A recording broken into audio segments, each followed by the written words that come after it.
ओम शांति। मधुबन तपस्वी भूमि से आप सबका बहुत बहुत स्वागत के साथ प्यारे प्यारे बाबा दादियाँ और सब मधुबन निवासी भाई बहने आप सबको बहुत प्यार भी करते हैं, याद भी करते हैं। उस दिन भी हमने बताया कि विले पार्ले क्या है, मधुबन का दूसरा कमरा है। और ये ऐसे कमरे के अंदर हम बैठे हैं, मधुबन का एक एक समाचार, मधुबन की एक एक एक्टिविटी, मधुबन का प्यार, बाबा का प्यार यहाँ पर साथ ही हमारे पहुँचता ही रहता है। अभी जैसे हम ट्रांसलेशन करते हैं ना, जैसे ओम शांति भवन में ट्रांसलेशन होती है Hindi to English, English to different language, 1 second का डिफरेंस होता है। तो 1 सेकंड के डिफरेंस के अंदर उनको सब मिल जाता है। मैं सोचती आप सबको तो आधे सेकंड के डिफरेंस में सब कुछ मिल जाता होगा ना। तो और विले पार्ले तो एक ऐसा स्थान है जहाँ प्यारे बाप दादा और सभी महान दादियाँ, उनकी ही विशेष चरित्र भूमि है, पालना की भूमि है। क्योंकि विले पार्ले एक ऐसा स्थान रहा है जहाँ पर किस दादी ने पाँव नहीं रखा है, और सभी सीनियर बहनों ने भी पाँव रखा है और सीनियर भाइयों ने भी यहाँ पर पाँव रखा है। तो विले पार्ले क्या हो गया, मधुबन का दूसरा कमरा।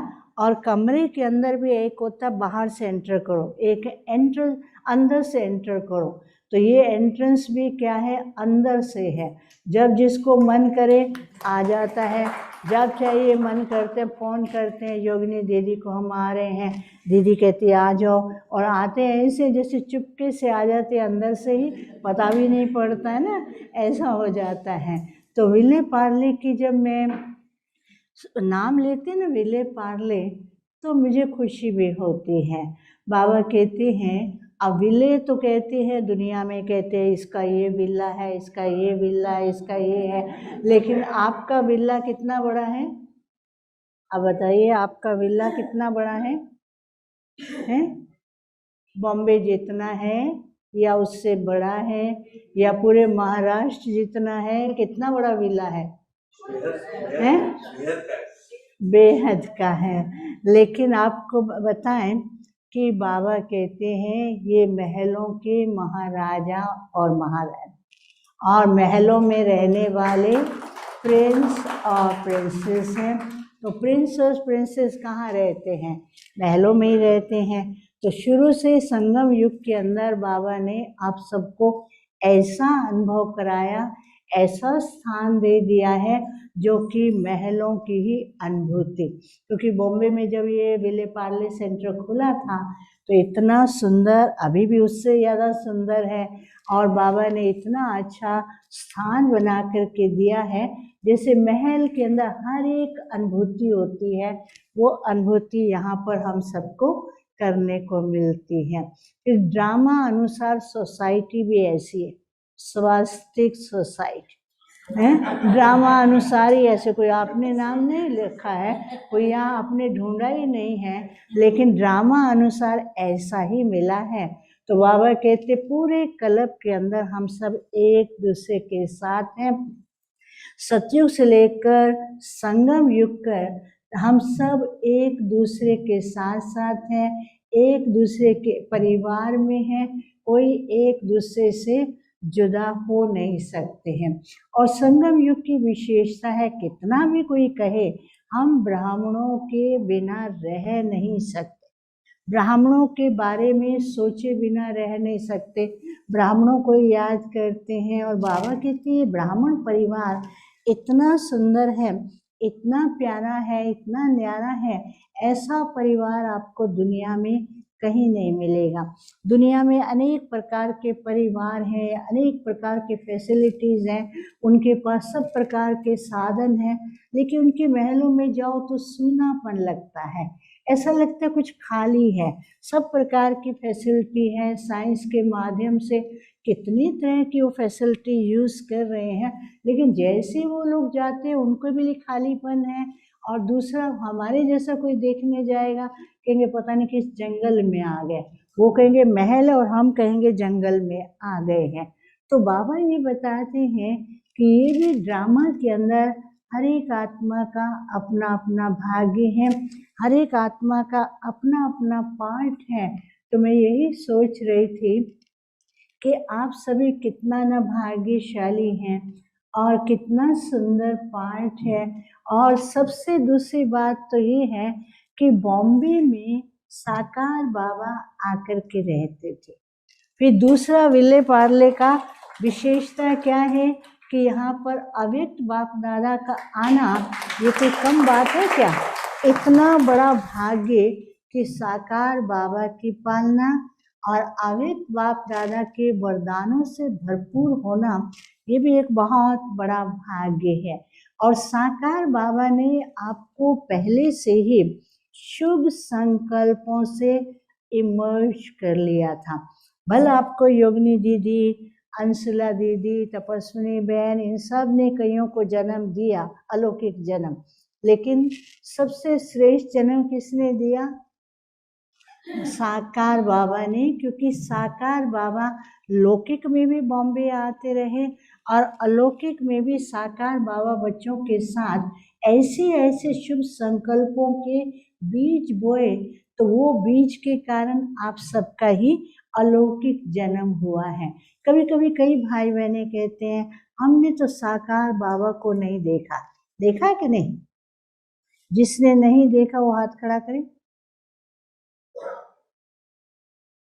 बाबा कहते हैं मैंने जन्म दिया, मेरे ही बच्चे हैं और मैं ही पालना कर रहा हूँ। और बाबा ने एक बात इतनी अच्छी की, जब तक संगम युग है मैं बच्चों को छोड़ के नहीं जाऊँगा।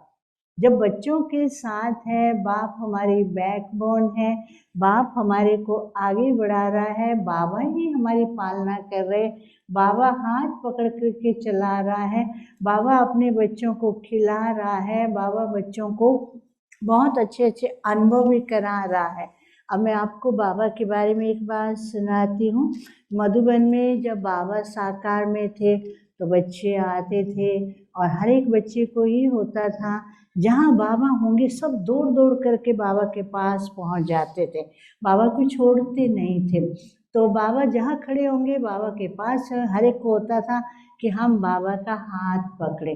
तो एक बार क्या हुआ, बाबा आंगन में चक्कर लगा रहे हैं, अब ढेर बच्चे हैं, अब कितने बच्चे हाथ पकड़ेंगे? केवल 2 ही तो पकड़ेंगे ना, ज़्यादा तो पकड़ नहीं सकते। बाबा ने कहा आओ बच्चे आओ बच्चे। तो बाबा ने ऐसे हाथ किया, 5 बच्चों ने 5 उंगली पकड़ ली, ठीक है। इधर 5 बच्चों ने 5 उंगली पकड़ ली, 5-10 ने बाजू पे हाथ रख लिया और 10-12 ने इधर दूसरी बाजू पे हाथ रख लिया, 15-20 बाबा के, जैसे ना कभी केक काटते हाथ नहीं पहुंचता तो सारे एक दूसरे के कंधे के ऊपर हाथ रख देते, रखते हैं ना, ऐसे करते हैं ना। तो कुछ ने तो बाबा के कंधे पे हाथ रख दिया। बाबा ने कहा देखो सबसे ज़्यादा बछड़े वाल कौन है? बछड़े वाल समझते हैं ना, इसके सबसे ज़्यादा बच्चे हों। तो सबसे ज़्यादा बच्चे किसके हैं? साकार बाबा के, ब्रह्मा बाबा के। फिर बाबा ने कहा अच्छा किसको विराट स्वरूप देखना हो तो ये देख लो। विराट स्वरूप में दिखा दिया ना, चारों ही तरफ खड़े हुए हैं। तो बाबा ने कहा देखो विराट स्वरूप देखना हो तो ये देखो। तो बाबा कभी भी बच्चों से तंग नहीं होते थे, कैसे भी थे, चाहे गरीब हैं, चाहे अमीर हैं, चाहे कम बुद्धि का है, चाहे विशाल बुद्धि का है, चाहे क्रिएटिव इंटेलेक्ट है, चाहे उसका कम इंटेलेक्ट है, लेकिन बाबा कहते थे इसने बाप को पहचाना है तो ये बाप के ही बच्चे हैं।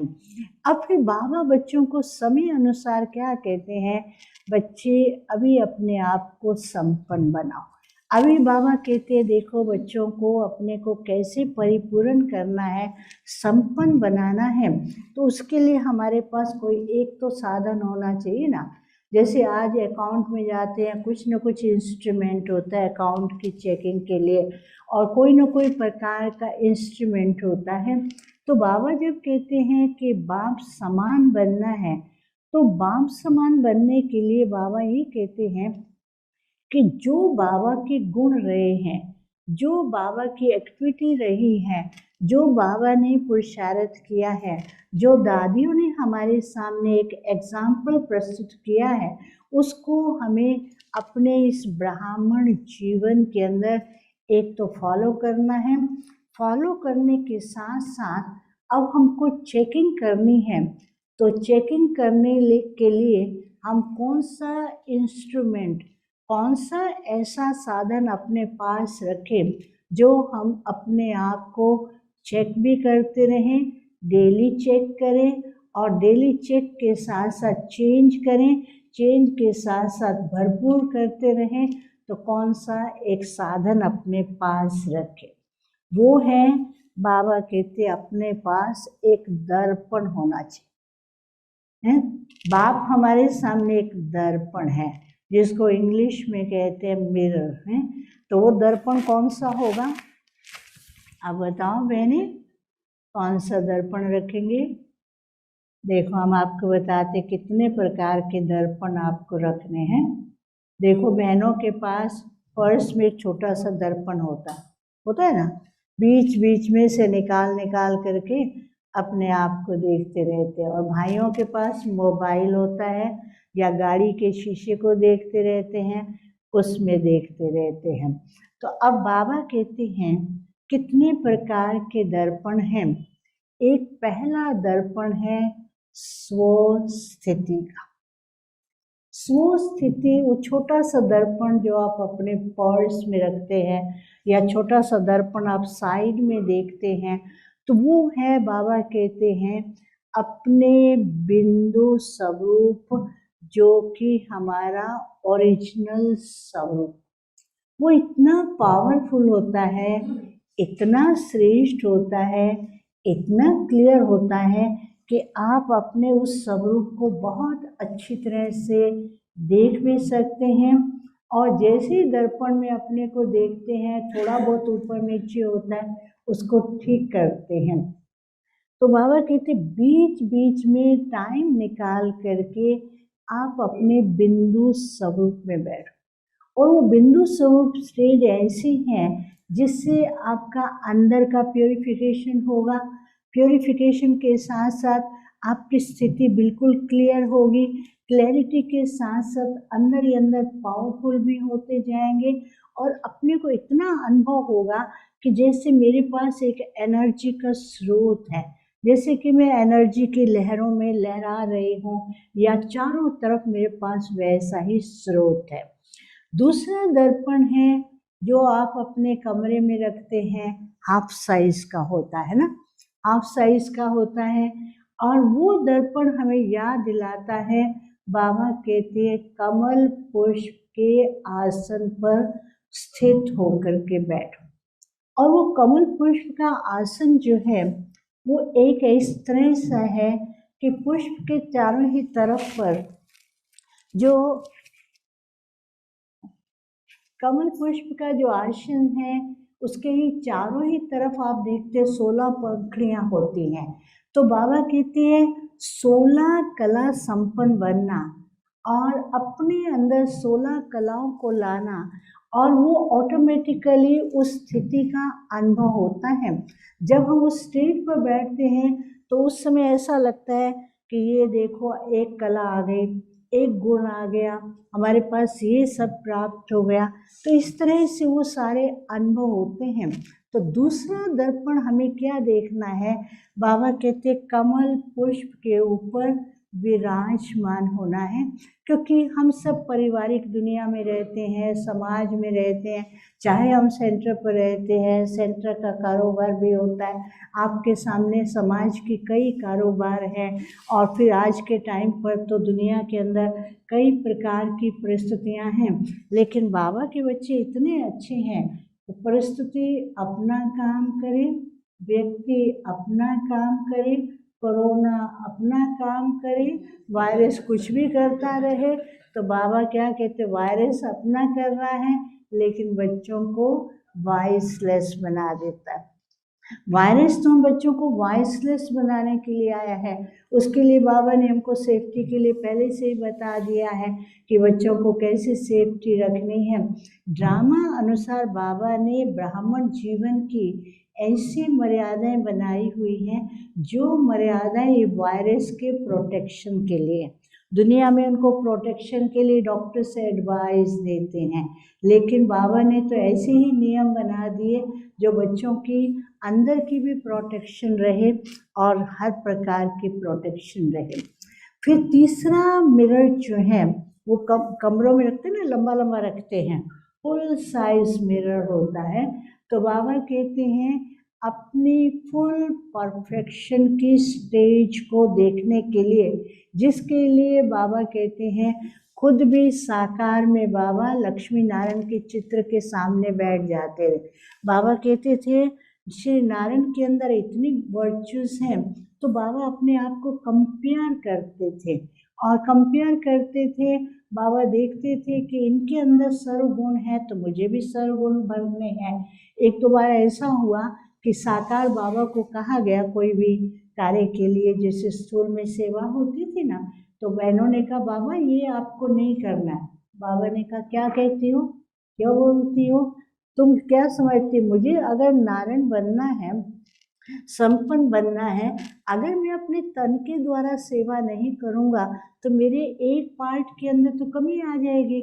इसलिए मुझे हर कार्य के लिए, हर सेवा के लिए संपन्न बनना है। इसलिए बाबा ने क्या किया, अपना तन मन संकल्प हर श्वास जो है बाबा बाबा करते हुए बाबा ने बाबा को ही सब कुछ अर्पण किया। सब कुछ करते हुए बाबा ने वो किया। और चौथे प्रकार का मिरर है वो है कैसा है, वो ऐसा है जो कि अलग प्रकार के पोजेस दिखाता है। ना, एक मिरर होता है जिसमें टेढ़ा दिखाई देता है, पतला मोटा दिखाई देता है, मोटा पतला दिखाई देता है, लंबा छोटा गिट्ठा दिखाई देगा, उसको देख करके सब हंसते, ऐसा होता ना।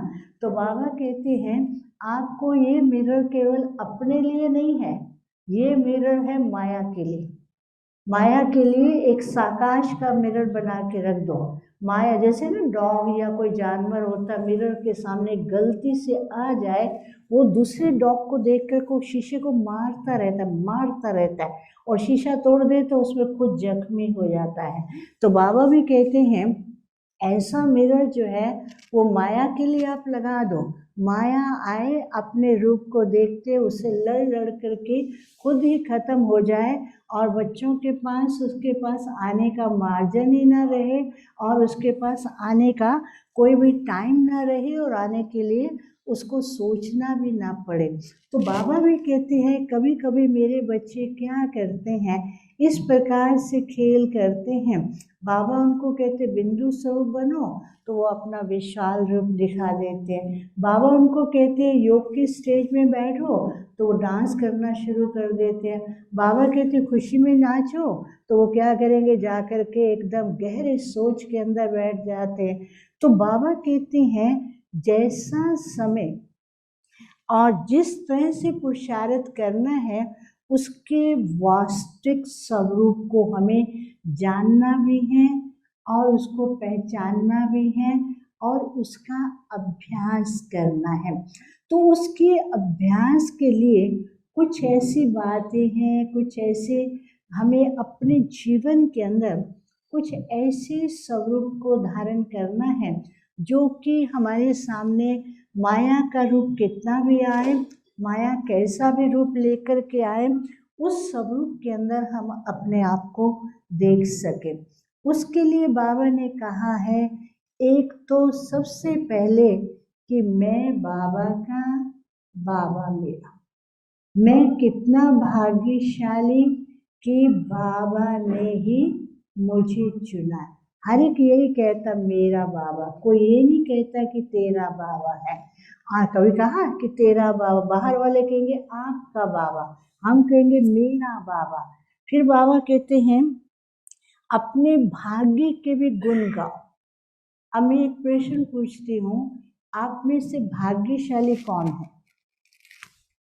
अच्छा, सौभाग्यशाली अच्छा, पद्मा पदम भाग्यशाली, फिर भी कईयों ने नहीं हाथ उठाया है? पद्मा पदम कौन है? अच्छा, भाग्यशाली कौन है वो बताओ। चलो मैं तो हाथ उठा लूं। अब मैं बताऊं, देखो हमारे ये तीनों ही स्टेजेस है। हमने जब ये ब्राह्मण जन्म लिया वो हमारा भाग्य, ठीक है ना। जैसे कोई अच्छे घर में, राजा के घर में जन्म लेता है बच्चा ने, समझो ऐसे जन्म, लखपति, लखपति तो छोड़ो आज के ज़माने में, अरबपति के पास जन्म लिया, कहेंगे किस पूर्व जन्म का इसका हिसाब किताब है। जो आते बच्चा पैदा होता है उसको थोड़ी पता है कि मैं अरबपति के घर जन्म लिया, लेकिन उसकी इतनी पालना, इतनी खातिरी होती है, इतना सब प्राप्ति होती है, क्योंकि ये उसका भाग्य है। बाबा ने हमको चुना तो हमारा पहला भाग्य है, बाबा ने हमको चुन करके अपना बनाया, तो हम भाग्यशाली। फिर जब भाग्यशाली होता है उसकी पालना कितनी होती है, माँ बाप कैसे पालते हैं, इतना ध्यान रखते हैं, इतना ध्यान रखते हैं, उसको बहुत तरह से भरपूर करते हैं।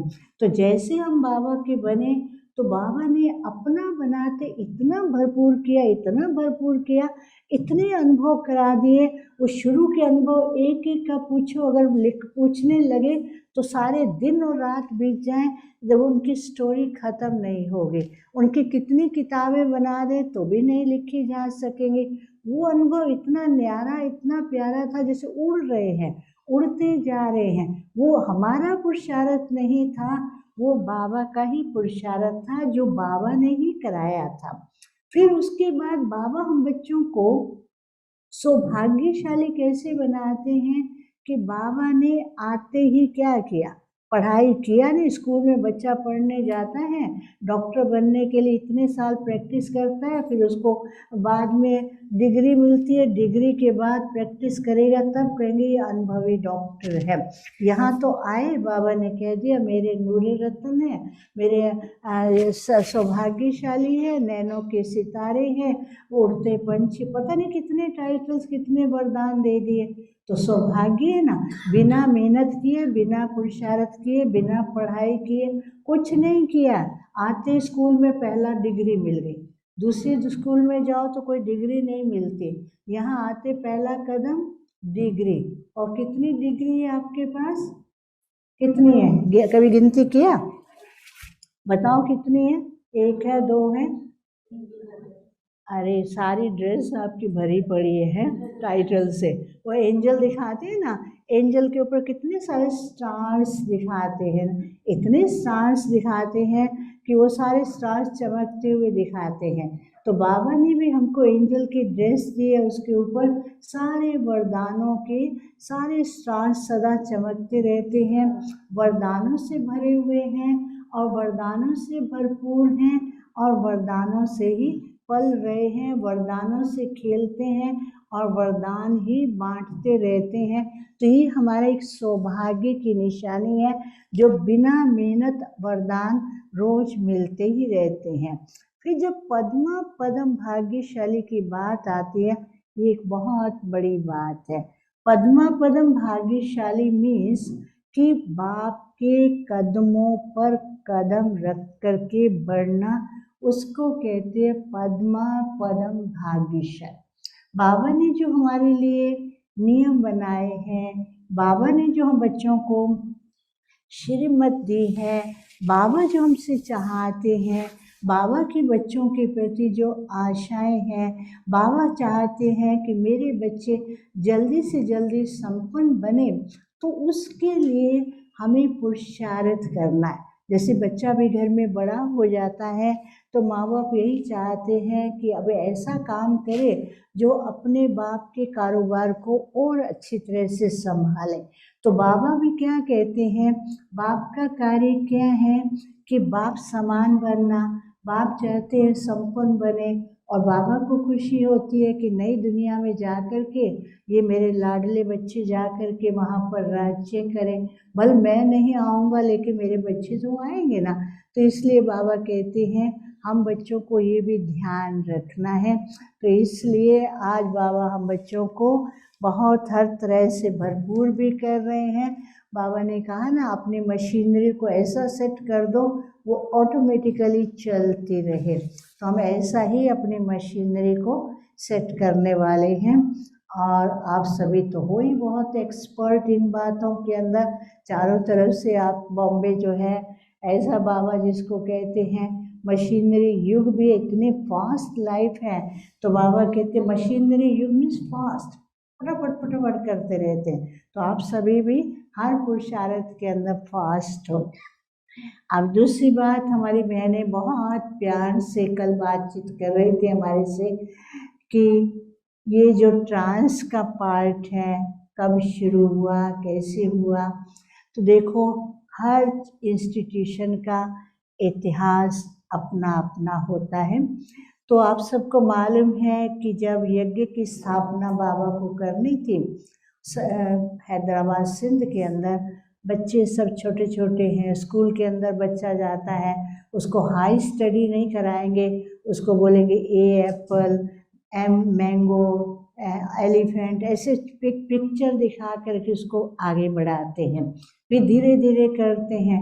तो शुरू में बाबा ने यज्ञ की स्थापना के लिए ऐसा ऐसा फाउंडेशन तैयार किया, और वो पिलर थे हमारी दादियाँ, इतना स्ट्रॉन्ग पिलर जो आज हमारा यज्ञ जो है एकदम निर्विघ्न, कितनी भी बातें आए, बाबा कहते आती रहेंगी, ये हवा के झोंके की तरह है, लेकिन बाबा का यज्ञ का फाउंडेशन इतना स्ट्रॉन्ग है, कोई कुछ भी करे वो स्ट्रॉन्ग ही रहेगा, बढ़ता रहेगा, पत्ते हिलते रहे, बल हिल रहे, लेकिन ये फाउंडेशन स्ट्रॉन्ग रहेगा।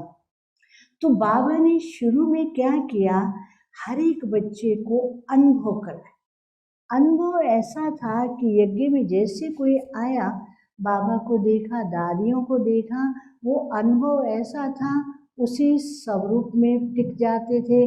कोई एंजल बन गया है, कोई ध्यान में चला गया है, कोई रास कर रहे हैं, और वो रास करते थे तो लोग समझते थे पता नहीं इनको जादू लग गया। फिर जब हैदराबाद सिंध के जब भारत और पाकिस्तान का पार्टीशन हुआ, यज्ञ को माउंट आबू में स्थानांतरित किया गया, तो हिस्ट्री तो आप सारी जानते ही है। उसके बाद बाबा ने दादियों को भारत के विभिन्न स्थानों पर भेजा, कुछ बॉम्बे की तरफ, महाराष्ट्र की तरफ, और कुछ दिल्ली, कुछ पंजाब की तरफ।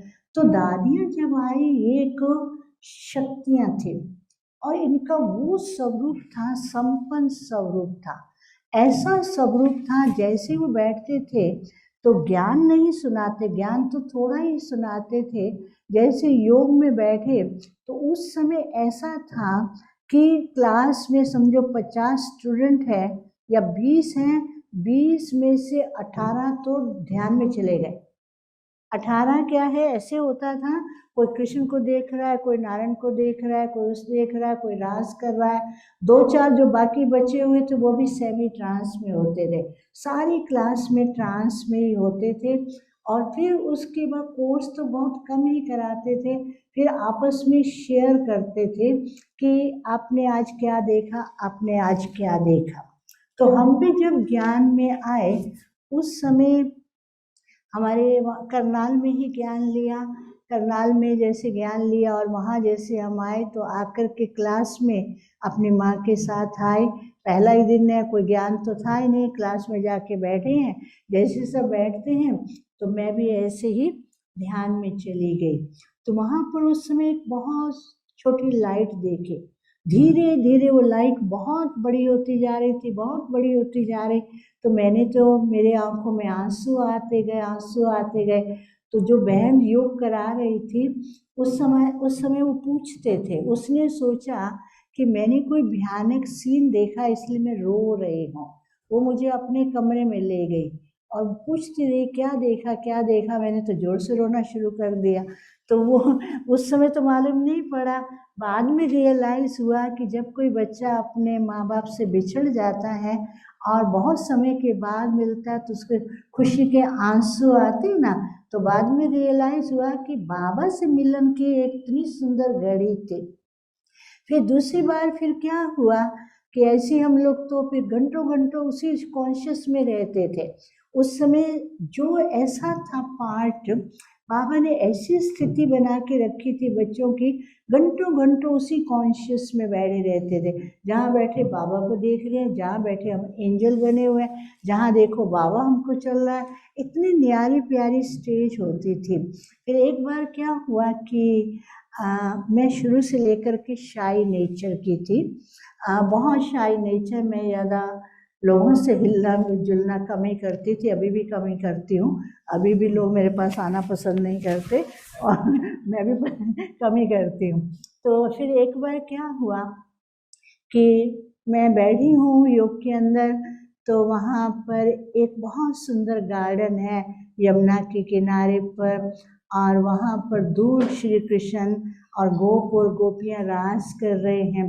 और अपने को तो जैसे गुजरात में तो बहुत रास कर लेते हैं ना, अपनी साइड में तो रास आदि का सिस्टम ही नहीं है, तो वो तो आता ही नहीं था। तो क्या हुआ, तो उस समय श्री कृष्ण और गोप गोपियाँ रास कर रहे हैं, वो नज़दीक आ रहे हैं और मेरे नज़दीक आ रहे, तो श्री कृष्ण मेरे को ऐसे इशारे से करता है कि इधर आओ। मैं तो इतना डर गई कि मैं वहाँ क्या करेंगी, मेरे को। फिर भी वो नज़दीक आए, इतना सुंदर लग रहा था, लेकिन उस प्रकार से तो नहीं कर पा रहे ना, क्योंकि संकुच जैसे होता है ना अंदर से, रिजर्व नेचर, तो रिजर्व नेचर होने के कारण तो वो था। तो फिर बीच बीच में रोज ही हम लोग जैसे बैठते थे, नए नए अनुभव होते थे। एक बार ऐसा हुआ कि हम मधुबन आए ही नहीं थे, बैठी हूँ तो मधुबन पहुँच गए हैं, चारों तरफ माउंट आबू की पहाड़ियाँ देख रहे हैं, तो बाबा ऐसे दृश्य दिखाते थे। तो उस समय बाबा का ये जो पाठ था, ये जो ट्रांस का पार्ट था, वो ज़्यादा था, ज्ञान का कम और एक्सपीरियंस ज़्यादा। वो था एक्सपीरियंस ओरिएंटेड। वो पार्ट ऐसा था, अनुभव ज़्यादा, ज्ञान की गहराई कम। फिर बाबा ने देखा बच्चों को जैसे बड़े हो गए हैं, तो बाबा ने फिर ज्ञान की गहराई समझाना शुरू किया। बाबा ने कहा आप ट्रांस में बैठे रहोगे तो अपने को संपन्न कैसे बनाओगे। तो बाबा ने फिर ये ट्रांस का पार्ट जो है ना, धीरे धीरे कम करना शुरू कर दिया। बाबा ने ये भी कहा कि कईयों की अवस्था अंदर से अच्छी नहीं है तो माया प्रवेश कर जाए। घड़ी का मैं तो पहुंच गए, लंबा पहुंच गए, अभी तो 8:10 हो गया है। ये तो अभी बस 2 मिनट में पूरा करेंगे हैं, बस 2 मिनट में पूरा करती हूँ, क्योंकि लंबा कर दिया ना, आपको जाना भी है। घड़ी रखी है साइड में, मैं सामने से कुछ देख नहीं पा रही, घड़ी कहाँ है। अच्छा, बस अभी 2 मिनट में पूरा करते हूँ। अभी बाबा ने क्या किया है, बाबा ने ये ज्ञान इतना स्पष्ट कर दिया है, हर बात इतनी क्लियर कर दी है। बाबा कहते हैं अभी ज्ञान से ही अपने आप को परफेक्ट बनाना, पुरुषार्थ करना है। बाकी अभी आजकल क्योंकि गुलजार दादी के द्वारा बाबा आते थे, बाबा ने भरपूर कर दिया है, तो जो यज्ञ का सिस्टम शुरू में था, तो उस सिस्टम को कायम रखने के लिए बाबा ने अभी भी 1-2 ट्रांस मैसेंजर्स हैं, लेकिन बाबा कहते हैं फिर भी सबको ज्ञान से संपन्न करना है। जो शुरू की स्टेज थी, उस स्टेज से अपने आप को भरपूर करना है और ऐसा संपन्न बनना है जो बाप को भी प्रत्यक्ष कर सके। अच्छा, ओम शांति।